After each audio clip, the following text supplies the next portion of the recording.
I would say it's never too soon to think about philanthropy.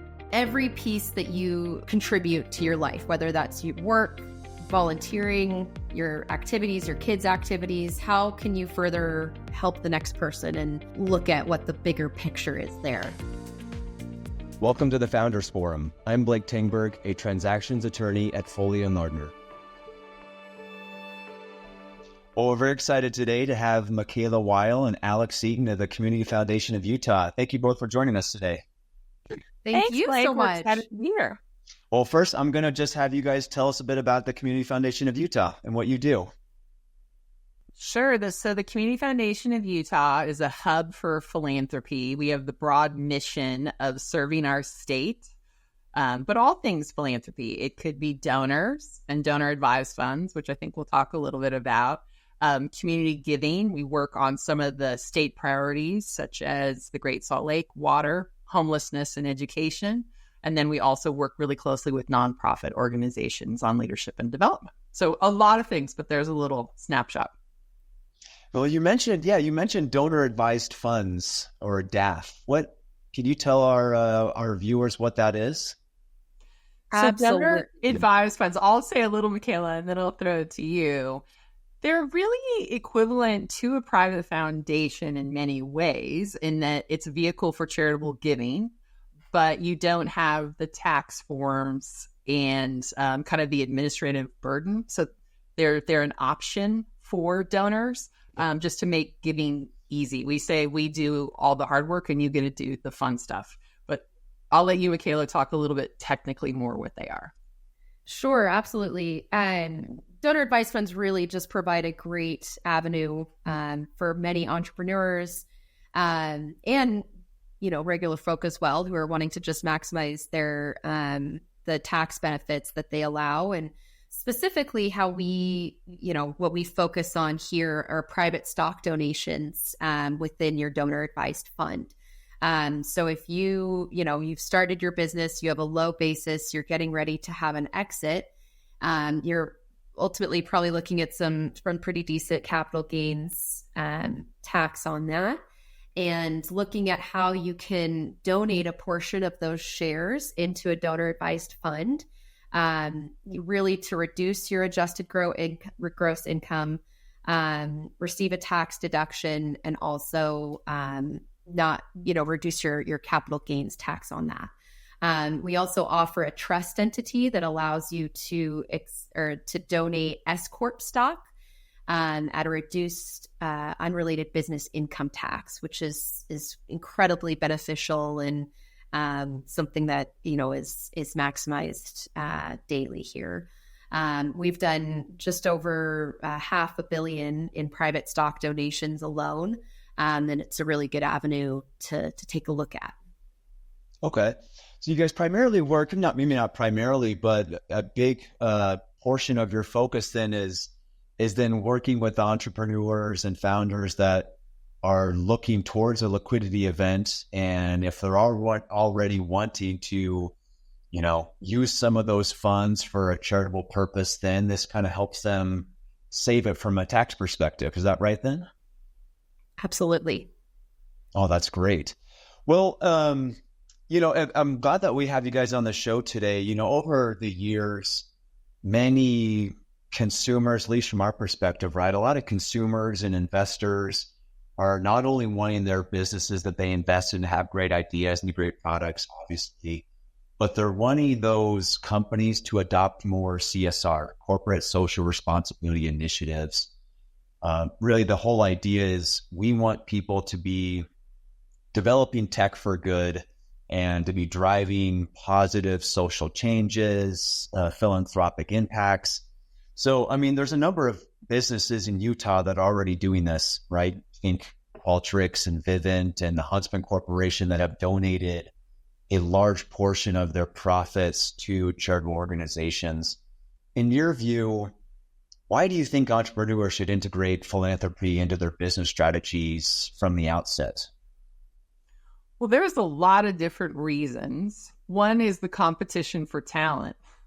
and it gives corporations the ability to not only show what they stand for and create kind of a more holistic brand, but put purpose with paycheck.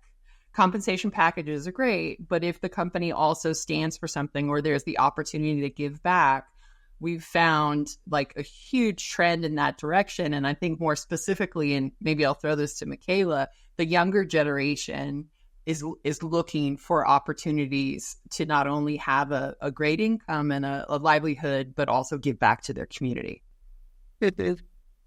Yeah, Micaela, anything else? You're that generation, so. Yeah. It's just, I completely agree with that, Alex. I think it ultimately, younger generations, and I think this is likely not going to fall away, but you're always looking for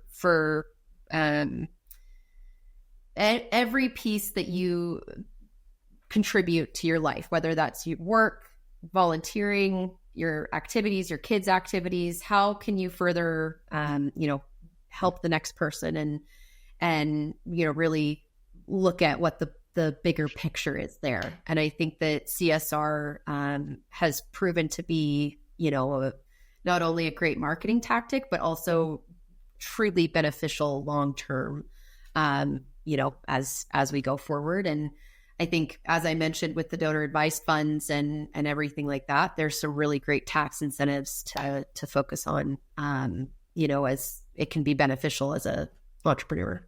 Yeah. Well, just stepping back then, I'm an entrepreneur, right? Say I'm an entrepreneur. I've started my business. I've got some good revenue and some good profits. What advice would you give me as someone who's just kind of starting on this journey and hopefully looking towards a liquidity event, maybe in the next 6 months, next year? What advice would you guys give me?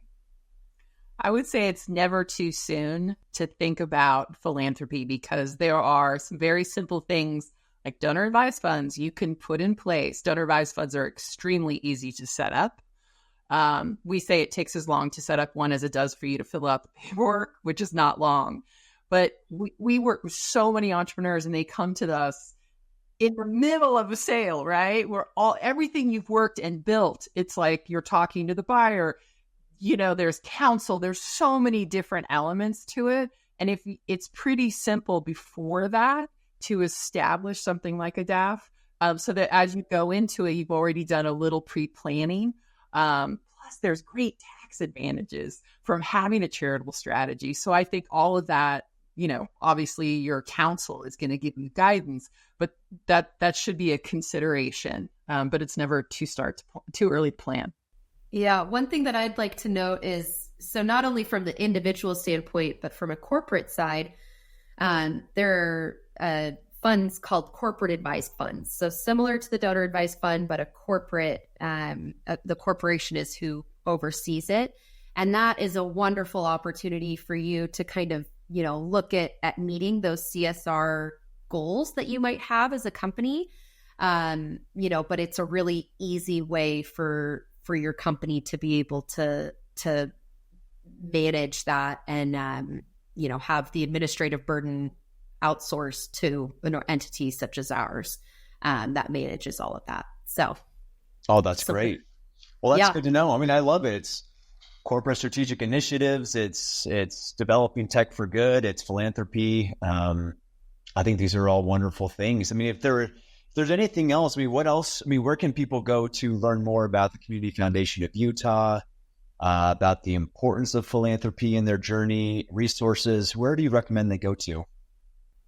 Sure. So utahcf.org is our website and where you're going to find the majority of our information. And I will also provide my email to Blake and his team, that you guys can reach out and have any questions specifically regarding donor advised funds, corporate advised funds, and private stock donations. But our website, www.utahcf, as in communityfoundation.org, is the best place to find us. Well, and I would say the brilliant thing about us too is we sit in the middle of the whole ecosystem. So if we aren't the right person to work with, we have all the relationships to help introduce you. So we could just be a launch pad. Either we are the right place going forward, or we will make that connection, because we win either way. I mean, philanthropy in Utah is incredibly important. It's incredibly important that we have a strong sector here. So, and this is what we do every day. So we know all the players. So you don't know where to go, come find Micaela or me.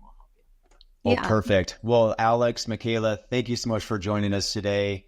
And we really appreciate all that you two are doing here in the state of Utah. Thank you so much. All right. Bye. Thank you for watching. And until next time, keep innovating.